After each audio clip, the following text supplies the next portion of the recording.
Is there any other way into the study? There is a window, but it's very high off the ground. Too dangerous to enter or exit. The master made the study as inaccessible as possible. He doesn't want to be disturbed. Perhaps we should talk about something else. As you wish. What's behind that door? That's my master's study, wherein he works his magic and researches the mystic arts. It is off limits to everyone, including his children, especially his children. The volatile nature of his work makes even the briefest visit potentially fatal. Why are you standing around? Aren't you dead? Dead? Dead tired, maybe. I don't get enough of rest.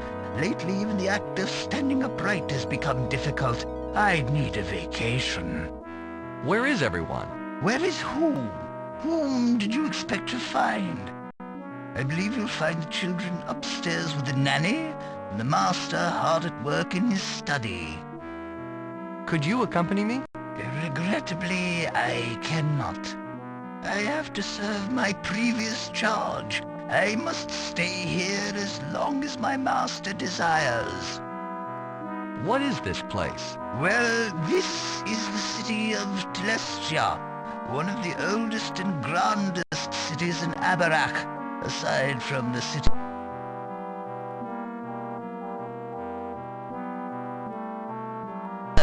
And we're very proud of our accomplishments.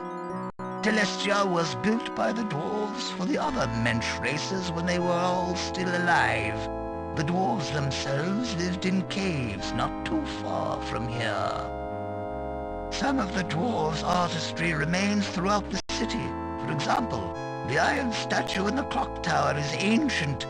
It is the exact likeness of Clytus the first in a line of dynasts who have ruled over Abarak.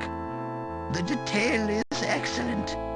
Even the royal scepter, still carried by Clytus XIV, is a perfect replica of the original.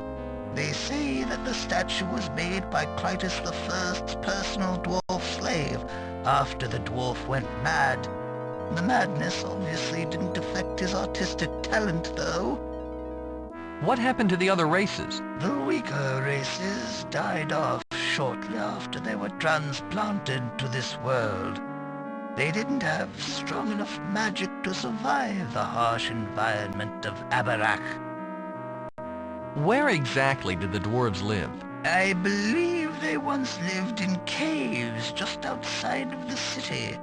I can't be certain, however, that it isn't simply legend. The region hasn't been explored for a long time.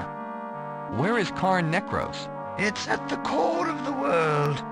I've never been there. In fact, no one in this Karn has. We've never traveled outside of the city. We've never had to. Does the dynast rule this city? Not really. We've never even seen him.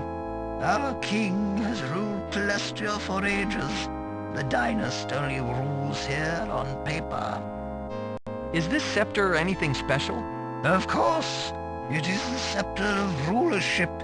It gives incredible magic power to he who wields it. The original dynast, Clytus I, created the scepter, and his line has used it to secure their leadership ever since. No one would dare oppose a dynast who has control of the scepter. Why did Clytus's slave go mad? The dwarf was the first experiment in necromancy. Some say that the art wasn't perfected when Clytus I brought his slave back to life, and that insanity was the result. Afterward, Clytus banished the slave back to the ancestral dwarven lair to sit in solitude forever. This didn't affect the dwarf's devotion to his lord, however. When a body is resurrected, it learns very little, and it usually reverts to doing whatever it did during life. The dwarf continued to worship Clytus I. He even carved the statue in the clock tower to honor him. Few believe that Clytus was deserving of such an honor, but even fewer will admit that in public. Clytus the 14th reveres his ancestor, and no one speaks ill of either of them without fear of being turned to dust. Enough about this place. As you wish. You're as interesting as a corpse. This conversation is over. As you wish.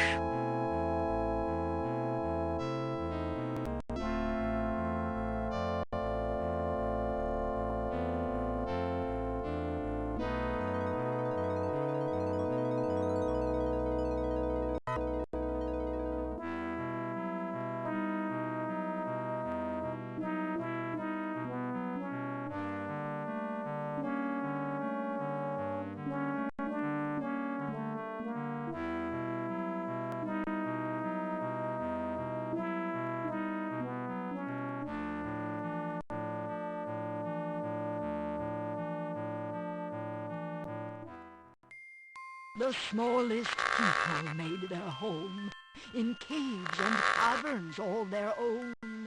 They'll only come outside to play when all the arrows point the way.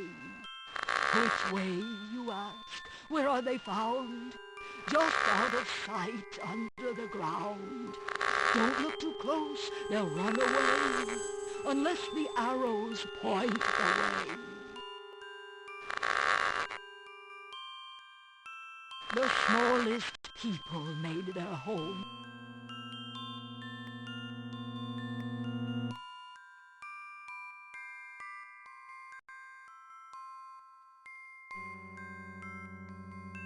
Who are you? I'm the nanny of this family. I take care of the children while the master does his research. In fact, I should be reading to the children right now as they go to sleep. Have you seen my book?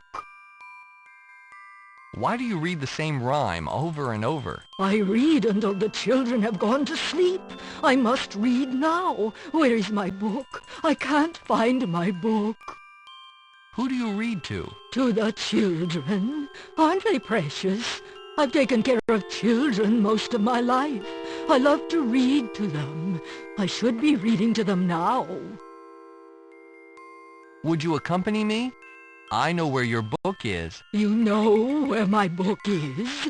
Please take me to it. I must read to the children. They can't go to sleep without their rhymes. They need me, you see.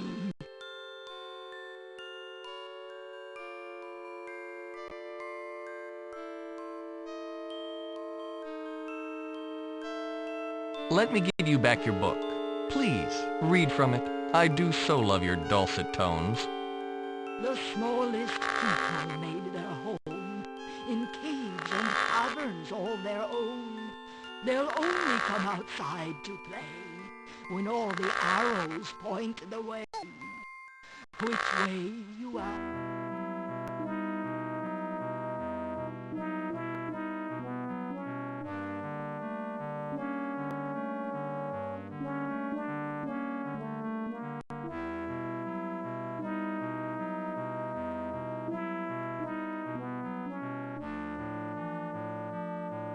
How may I be of assistance, sir?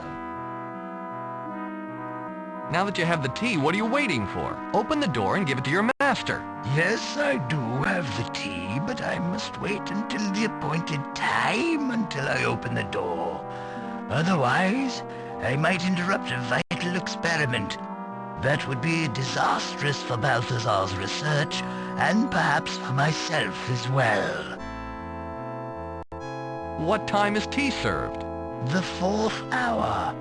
I'll recognize it when the tower clock strikes 4 bells. He expects his tea at the same time every day. You're as interesting as a corpse. This conversation is over. As you wish.